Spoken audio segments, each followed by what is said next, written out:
ভাই বামে আয়, বাম সাইডে বাম সাইডে।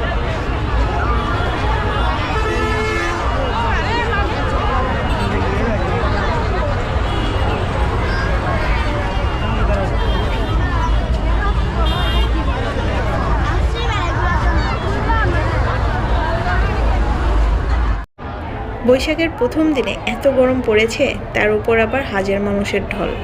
আমরা সবাই চলে এসেছি পটিয়া সরকারি কলেজে।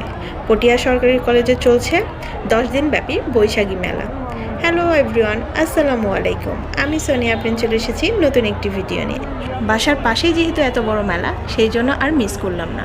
এই গরম উপেক্ষা করে চলে এলাম মেলায়। মেলায় এসে তো পুরোই অবাক। পটিয়ার ঘরে যেন আর কোনো মানুষ নেই। থাকবে কেন? পটিয়ায় এত বড় মেলা খুবই কম হয়। 10 দিন ব্যাপী বৈশাখী মেলা শুরু হয়েছে 10 তারিখে, শেষ হবে 20 তারিখে। মেলাতে রয়েছে বিভিন্ন ধরনের চমক, তার মধ্যে বিভিন্ন ধরনের সাংস্কৃতিক অনুষ্ঠান, আরও আছে অনেক ধরনের জিনিস, বিভিন্ন ধরনের স্টল। চলুন আমরা পুরো মেলাটা দেখে আসি। এত কিছুর মধ্যে আমাদের মাথায় একটা কথাই উঠে দেয়, মেলার এন্ট্রি ফি কত? পুরোটাই ফ্রি। আপনারা যে যতজন ইচ্ছা মেলাতে প্রবেশ করতে পারেন, কোনো ধরনের টিকিট লাগবে না।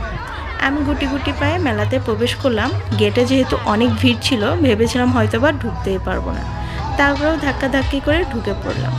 আর প্রথমেই আমি চলে যাচ্ছি আমার সবচেয়ে প্রিয় স্টল, মাটির হাঁড়ি পাতিলের স্টল। স্টলটা কিন্তু অনেক বড়। আমি হাঁটি হাঁটি পা পা করে স্টলের কাছে চলে এলাম।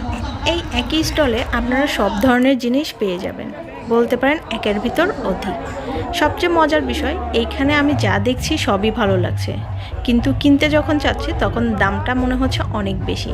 বাইরে যে জিনিস আমি 100 থেকে 150 টাকায় পাবো, এখানে সেটার দাম 200 থেকে 250 টাকা, মানে প্রায় 100 থেকে 50 টাকার মতো বেশি নিচ্ছে। কিন্তু অনেক কিছুই আছে যেগুলো আনকমন। এই স্টলটাতে যেমন মাটির হাঁড়ি পাতিল আছে, তেমন আছে বিভিন্ন ধরনের শোপিস, আছে এখানে ফ্লাওয়ার বাস, ব্যাগের আইটেম, অনেক কিছু। আমি পুরো স্টলটা হেঁটে হেঁটে দেখছি আর ভিডিও করছি। এত স্টল আর এত লোক, এগুলোর যদি ভিডিও না করি তাহলে নিজের কাছে একটা আফসোস লাগে।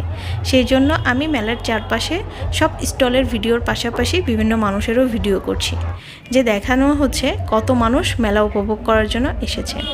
মেলার সবচেয়ে বেশি ভিড় থাকে মনে হয় কসমেটিক্স কর্নারগুলোতে। এইখানে বিভিন্ন ধরনের ক্লিপ, হেজাব ব্রুজ, বিভিন্ন ধরনের পাঞ্চ ক্লিপ, সব কিছু পাওয়া যায় খুব সাশ্রয়ী মূল্যে।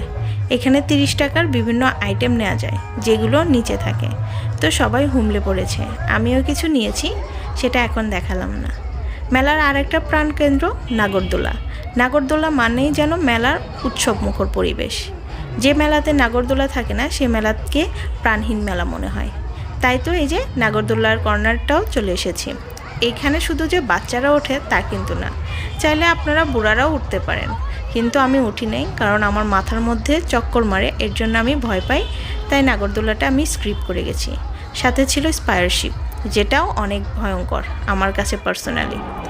এই পাশে একটু ঘুরে দেখলাম যে ছোট সোনামণিদের জন্য হরেক রকমের খেলনার আইটেম।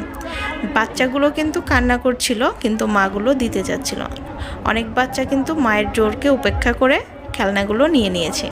আমি তাদেরকে বাহবা জায়গায়, মেলাতে ঘুরতে নিয়ে এসেছো এত গরমে, তার মধ্যে যদি খেলনা না দাও, এটা কেমন কথা? দিতেই হবে। আমিও ছোটোবেলায় এমন করতাম, খেলনার জন্য না, বিভিন্ন ধরনের সাজুগুজু জিনিসের জন্য। যেহেতু আমি মেয়ে, সেজন্য সাজুগুজু জিনিসের প্রতি আগ্রহটা ছোটোবেলা থেকে আমার বেশিই ছিল, আর আমি স্বাস্থ্য অনেক বেশি পছন্দ করতাম। আর এখন আমার দুর্বলতা বিভিন্ন ধরনের মাটির হাঁড়ি পাতিল, আর সবচেয়ে বড় দুর্বলতা এই ব্যাগগুলো, যেগুলো পুরোটাই আমি স্কিপ করে গেছি। আপনাদের ভাইয়া আমাকে টেনে হিস্ট্রে অন্যদিকে নিয়ে গেছে। মেলার মধ্যে যেন আরেক মেলা এই বক্সিং জোনটাতে। প্রতি বক্সিং 20 টাকা।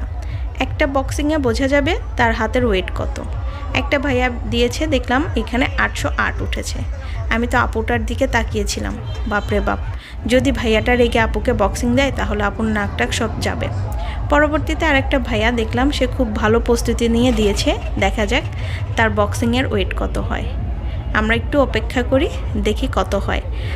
তার পাশে যে আপুটা ছিল সে অধীর আগ্রহে ভিডিও করছিল, সে সম্ভবত প্রমাণ নিতে চাচ্ছিল এবং বাসার সবাইকে বলবে। যাই হোক, প্রথমবার তার কত উঠেছে আমি বুঝতে পারিনি, সে আবার ট্রাই করলো। এবার সম্ভবত তার অনেক ভালো প্রিপারেশন আছে, সে দেখে শুনে বক্সিংটা দিতে যাচ্ছে, দেখা যাক এবার কত ওঠে। সে খুবই উৎসাহ, পাশাপাশি আমরা সবাই যে দেখি কত ওঠে। আপনারাও দেখে নেন ভাইয়াটার বক্সিংয়ের জোর কত। আজকের মতো এ পর্যন্ত। আমি মেলা থেকে বের হয়ে যাবো এখন, এত গরম আর থাকতে পারতেছি না, পুরো অস্থির হয়ে গেছি। এই তো আমি বের হয়ে এসেছি, আপনারা অবশ্যই পটিয়াবাসী মেলাতে ঘুরতে যাবেন। আল্লাহ হাফেজ, আসসালামু আলাইকুম, শুভ নববর্ষ।